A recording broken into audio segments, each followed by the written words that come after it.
नमस्कार. ITI electrical E study या चॅनलवरती आपले सर्वांचे हार्दिक स्वागत आहे. आज या ठिकाणी आपण इलेक्ट्रिशियन द्वितीय वर्ष थेअरी यामधील जे कन्व्हर्टिंग मशीन आहे त्या कन्व्हर्टिंग मशीनबद्दल माहिती घेणार आहोत. या अगोदर आपण मोटर जनरेटर सेट आणि रोटरी कन्व्हर्टर याची माहिती घेतली. आज या ठिकाणी आपण mercury arc rectifier, selenium rectifier आणि कॉपर ऑक्साईड रेक्टिफायर याबद्दल थोडक्यात माहिती घेऊया. चला तर मग बघूया mercury arc rectifier, selenium rectifier आणि कॉपर ऑक्साईड रेक्टिफायर.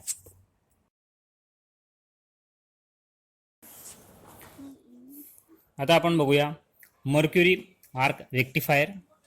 या ठिकाणी आपण आकृती बघू शकतो.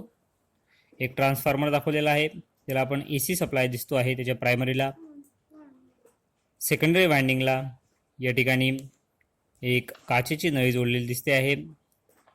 त्या ठिकाणी एका बाजूला ग्रॅफाईड म्हणजे पॉझिटिव्ह इलेक्ट्रोड म्हणून ग्रॅफाईड वापरला आहे, तर निगेटिव्ह इलेक्ट्रोड म्हणून पारा वापरलेला दिसतोय आणि त्या ठिकाणी लोड जोडलेला आहे. हा जो मर्क्युरी आर्क रेक्टिफायर आहे, या मर्क्युरी आर्क रेक्टिफायरमध्ये पारा म्हणजेच मर्क्युरी वापरलेला असतो.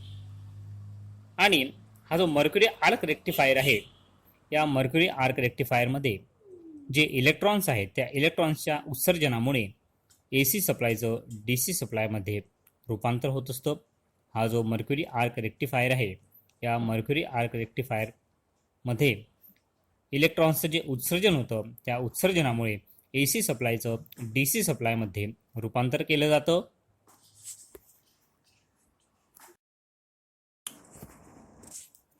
हा जो मर्क्युरी आर्क रेक्टिफायर आहे, या मर्क्युरी आर्क रेक्टिफायरमध्ये पारा म्हणजेच मर्क्युरी या ठिकाणी वापरलेला असतो.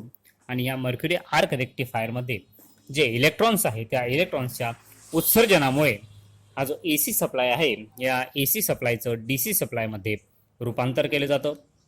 याची जी रचना आहे, याच्या जर आपण रचनेचा अभ्यास केला तर याच्या मर्क्युरी आर्क रेक्टिफायरच्या रचनेमध्ये एक निर्वात केलेला एक काचेचा बल्ब या ठिकाणी वापरलेला असतो. निर्वात केलेला म्हणजे त्या ठिकाणी कुठल्याही प्रकारचा जो वायू आहे तो वायू त्यामध्ये नाही आहे. निर्वात केलेला एक काचेचा बल्ब या ठिकाणी वापरला जातो. या बल्बच्या तळाशी निगेटिव्ह इलेक्ट्रोड म्हणून म्हणजे कॅथोड म्हणून पारा भरलेला असतो. तर वरच्या बाजूला ॲनोड म्हणजे पॉझिटिव्ह इलेक्ट्रोड म्हणून ग्रॅफाईटचा इलेक्ट्रोड या ठिकाणी बसलेला असतो.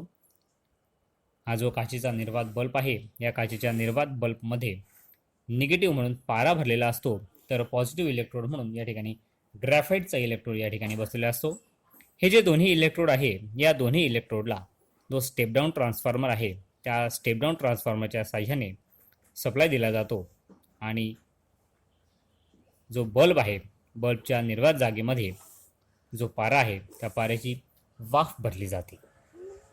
दोन्ही इलेक्ट्रोडला स्टेप डाऊन ट्रान्सफॉर्मरच्या साह्याने सप्लाय देऊन जी बल्बची निर्वात जागा आहे त्या निर्वात जागेमध्ये पाऱ्याची वाफ ही भरली जात असते. आता आपण बघूया की त्या ठिकाणी त्याची कार्यपद्धत कशी आहे मर्क्युरी आर्क रेक्टिफायरची. हा जो मर्क्युरी आर्क रेक्टिफायर आहे, या मर्क्युरी आर्क रेक्टिफायरमध्ये इलेक्ट्रॉन्सच्या उत्सर्जनामुळे AC सप्लायचं DC सप्लायमध्ये रूपांतर केलं जातं. या ठिकाणी जो पॉझिटिव्ह इलेक्ट्रोड म्हणून ग्रॅफाईटचा इलेक्ट्रोड वापरला आहे आणि निगेटिव्ह म्हणून पारा भरलेला आहे. आणि या दोन्ही इलेक्ट्रोडला स्टेप डाऊन ट्रान्सफॉर्मरच्या साह्याने सप्लाय दिल्यानंतर जेव्हा ट्रान्सफॉर्मर मार्फत रेक्टिफायरला सप्लाय दिला जातो, तेव्हा जी सेकंडरी आहे त्या सेकंडरीमध्ये बदलता सप्लाय हा निर्माण होत असतो. आणि ज्या क्षणाला बदलता सप्लाय निर्माण होतो त्याच क्षणाला ट्रान्सफॉर्मरची जी सेकंडरी आहे त्या सेकंडरीचं एक टर्मिनल हे पॉझिटिव्ह होतं. तेव्हा पाऱ्याचे जे इलेक्ट्रॉन्स आहेत ते इलेक्ट्रॉन्स पॉझिटिव्ह टर्मिनल असलेल्या इलेक्ट्रोडकडे आकर्षित होतात. ज्यावेळेस ट्रान्सफॉर्मरच्या सेकंडरीचं एक टर्मिनल पॉझिटिव्ह होतं, तेव्हा पाऱ्याचे इलेक्ट्रॉन्स हे पॉझिटिव्ह टर्मिनल असलेला जो इलेक्ट्रोड आहे त्या इलेक्ट्रोडकडे आकर्षित होतात आणि करंट निगेटिव्ह ते पॉझिटिव्ह असा व्हायला सुरुवात होते.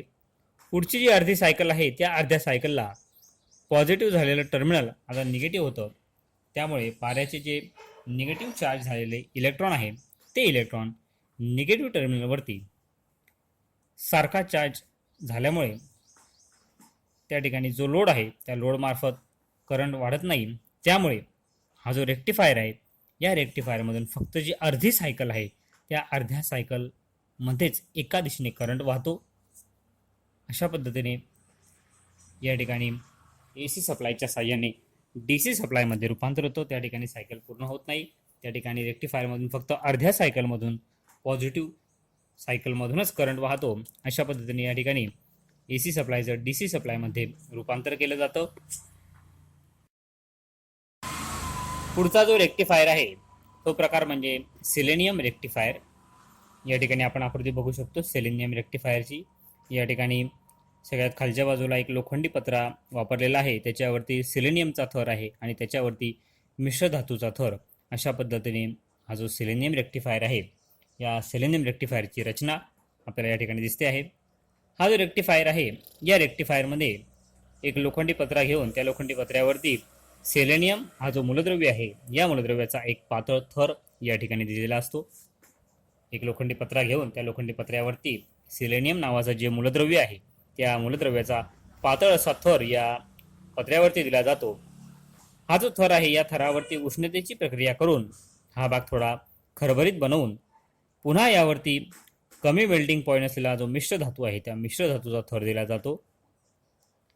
हा जो रेक्टिफायर आहे या रेक्टिफायरमध्ये एक लोखंडी पत्रा घेऊन त्याच्यावरती सेलेनियम या मूलद्रव्याचा पातळ थर दिला जातो आणि या थरावरती उष्णतेची प्रक्रिया झाल्यानंतर हा भाग खरबरीत बनवतात आणि पुन्हा याच्यावरती ज्याचा वितरण बिंदू कमी आहे असा मिश्र धातूचा या ठिकाणी थर दिला जातो.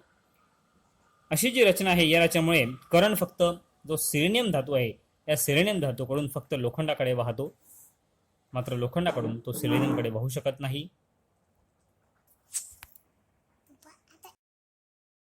आपण बघितलं की सेलेनियम रेक्टिफायर जो आहे त्या सेलेनियम रेक्टिफायरला एका लोखंडी पत्र्यावरती सेलेनियमचा जे मूलद्रव्य आहे त्या मूलद्रव्याचा पातळ थर दिला जातो आणि या थरावरती उष्णतेची प्रक्रिया करून तो भाग जो आहे तो खरबरीत बनवतात आणि याच्यावरती पुन्हा कमी वितरण बिंदू असलेला जो मिश्र धातू आहे त्या मिश्र धातूचा थर दिला जातो. ही जी रचना आहे या रचनेमध्ये जो फक्त सेलेनियम धातू आहे त्या सेलेनियम धातूकडूनच फक्त लोखंडाकडे करंट वाहतो, मात्र लोखंडाकडून सेलेनियम धातूकडे करंट वाहू शकत नाही. आणि हा जो गुणधर्म आहे या गुणधर्माचा उपयोग करून म्हणजेच रेक्टिफायरचा उपयोग करून AC सप्लायचं DC सप्लायमध्ये रूपांतर केलं जातं. या ठिकाणी या एका सेटपासून 6 व्होल्ट व्होल्टेज आणि करंट क्षमता 0.2 एम्पियर ते 0.3 एम्पियर प्रति चौरस सेंटीमीटर इतकी असते. हा जो एक सेट आहे या एका सेटची जी क्षमता आहे ती 6 व्होल्ट व्होल्टेज आणि करंट क्षमता याची 0.2 ते 0.3 एम्पियर प्रति चौरस सेंटीमीटर एवढी असते. या ठिकाणी जर व्होल्टेज आणखी वाढवायचे असेल तर या ठिकाणी आणखी असे सेट सिरीजमध्ये जोडले जातात. हा जो रेक्टिफायर आहे या रेक्टिफायरचा उपयोग बॅटरी चार्जिंग, रेडिओ, टेलिकम्युनिकेशन अशी जे साधनं आहेत अशा साधनांमध्ये हा जो सेलेनियम रेक्टिफायर आहे या सेलेनियम रेक्टिफायरचा उपयोग AC सप्लायपासून DC सप्लायमध्ये रूपांतर करण्यासाठी केला जातो. AC सप्लायपासून DC सप्लायमध्ये रूपांतर करण्यासाठी अजून एक जो कन्व्हर्टिंग मशीन आहे म्हणजे तो आहे कॉपर ऑक्साईड रेक्टिफायर. आता आपण माहिती घेऊया कॉपर ऑक्साईड रेक्टिफायरची. या ठिकाणी आपण आकृती बघू शकतो. कॉपर ऑक्साईड रेक्टिफायरची आकृती आपल्याला दिसते आहे. या ठिकाणी एक बोल्ट वापरलेला आहे. एका नट बोल्टच्या साहाय्याने हा कॉपर ऑक्साईड रेक्टिफायरची रचना या ठिकाणी दाखवलेली आहे. त्या ठिकाणी बोल्ट, वॉशर, त्या ठिकाणी कुलिंग फिन्स, नंतर एक शिशाचं वॉशर दाखवले आहे. कॉपर ऑक्साईडचा थर त्या ठिकाणी दिलेला आहे. खाली एक कॉपरची प्लेट आहे आणि खाली त्याच्या साहाय्याने बोल्टच्या साहाय्याने त्याला पॅक केलं दिसतं आहे. अशा पद्धतीने हा जो कॉपर ऑक्साईड रेक्टिफायर आहे या कॉपर ऑक्साईड रेक्टिफायरच्या साहाय्याने सुद्धा आपण AC सप्लायचं DC सप्लायमध्ये रूपांतर करू शकतो. चला तर मग बघूया कॉपर ऑक्साईड रेक्टिफायर. हा जो कॉपर ऑक्साईड रेक्टिफायर आहे म्हणजेच हा एक मेटल रेक्टिफायर आहे. याची जी रचना आहे या रचनेमध्ये हा जो रेक्टिफायर आहे हा रेक्टिफायर कॉपरच्या डिस्कपासून तयार केला दिसतो. हा जो कॉपर ऑक्साईड रेक्टिफायर आहे हा रेक्टिफायर कॉपरच्या डिस्कपासून तयार केलेला असतो. याची जी प्रत्येक डिस्क आहे ती प्रत्येक डिस्क साधारणतः 3 सेंटीमीटर व्यासाची असते. या कॉपर ऑक्साईड रेक्टिफायरमध्ये वापरण्यात येणारी कॉपरची डिस्क ही साधारणतः 3 सेंटीमीटर व्यासाची असते. डिस्कच्या एका बाजूला कॉपर ऑक्साईडचा थर चढवलेला असतो. डिस्कच्या एका बाजूला कॉपर ऑक्साईडचा थर चढवलेला असतो. जो कॉपर ऑक्साईड आहे त्या कॉपर ऑक्साईडकडून कॉपरकडे करंट या ठिकाणी वाहू शकतो. कॉपर ऑक्साईडकडून कॉपरकडे करंट या ठिकाणी वाहू शकतो. मात्र कॉपरकडून कॉपर ऑक्साईडकडे करंट या ठिकाणी वाहू शकत नाही. म्हणजेच या ठिकाणी जो प्रवाह वाहण्याची जी दिशा आहे तो एकाच बाजूने म्हणजे या ठिकाणी एकाच दिशेत करंट हा वाहत असतो. आणि या गुणधर्माचा उपयोग करून या ठिकाणी AC सप्लायचं DC सप्लायमध्ये रूपांतर केलं जातं. हा जो कॉपर ऑक्साईड रेक्टिफायर आहे, या कॉपर ऑक्साईड रेक्टिफायरमध्ये कॉपर ऑक्साईडकडून कॉपरकडे करंट वाहू शकतो, मात्र कॉपरकडून कॉपर ऑक्साईडकडे करंट वाहू शकत नाही. म्हणजेच या ठिकाणी एकाच दिशेने करंट वाहतो आणि याच गुणधर्माचा उपयोग या ठिकाणी केला आहे. या ठिकाणी एक डिस्क म्हणजे एक रेक्टिफायर असतं. या ठिकाणी एक डिस्क म्हणजे एक रेक्टिफायर असतं. हा जो एक रेक्टिफायर आहे, हा एक रेक्टिफायर जवळपास 8 ते 10 व्होल्ट पर्यंत कार्य करतो. जर या ठिकाणी जास्तीचे व्होल्टेज आपल्याला पाहिजे असेल त्या ठिकाणी अनेक रेक्टिफायर हे सिरीजमध्ये जोडावे लागतात. जास्तीच्या व्होल्टेजसाठी या ठिकाणी अनेक रेक्टिफायर हे सिरीजमध्ये जोडणं आपल्याला आवश्यक असतं. हा जो रेक्टिफायर आहे, हा रेक्टिफायर कार्य करत असताना गरम होऊन त्या ठिकाणी उष्णताही निर्माण होत असते. हा रेक्टिफायर ज्यावेळेस कार्य करतो त्यावेळेस या ठिकाणी गरम होतो आणि त्या ठिकाणी उष्णताही निर्माण होत असते. आणि या उष्णतेचं उत्सर्जन होण्यासाठी हा जो रेक्टिफायर आहे, हा रेक्टिफायर एका ॲल्युमिनियमच्या चकतीवरती बसवला जातो. या ठिकाणी निर्माण होणारी जी उष्णता आहे त्या उष्णतेचं जर उत्सर्जन होणं गरजेचं आहे आणि त्याकरता हा जो रेक्टिफायर आहे, हा रेक्टिफायर एका ॲल्युमिनियमच्या चकतीवरती बसवला जातो. ॲल्युमिनियमची जी चकती आहे त्या ॲल्युमिनियम चकतीला आपण कूलिंग फिन्स असं म्हणतो. त्याच्यामुळे या ठिकाणी उष्णता जी आहे ती उष्णता कमी करण्यास मदत केली जाते. रेक्टिफायरचा जो कॉन्टॅक्ट आहे तो कॉन्टॅक्ट चांगला होण्यासाठी जो कॉपर ऑक्साईडचा जो थर आहे त्या कॉपर ऑक्साईडच्या थरावरती एक लेडचा म्हणजे शिशाचा थर दिला जातो. आणि या ठिकाणी जास्त करंट जर आपल्याला पाहिजे असेल, जास्त करंटची जर आपल्याला आवश्यकता असेल तर त्या ठिकाणी जे रेक्टिफायर वापरले जातात ते रेक्टिफायर पॅरललमध्ये जोडून त्या ठिकाणी आपली गरज ही भागवली जाते.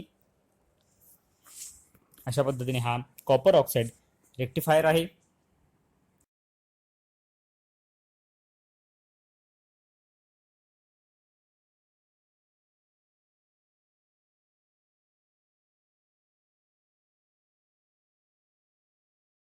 आज या ठिकाणी आपण AC सप्लायचं DC सप्लायमध्ये रूपांतर करण्यासाठी वापरण्यात येणारे जे कन्व्हर्टिंग मशीन्स आहेत त्यापैकी mercury arc rectifier, selenium rectifier आणि कॉपर ऑक्साईड रेक्टिफायर याबद्दल थोडक्यात माहिती घेतली.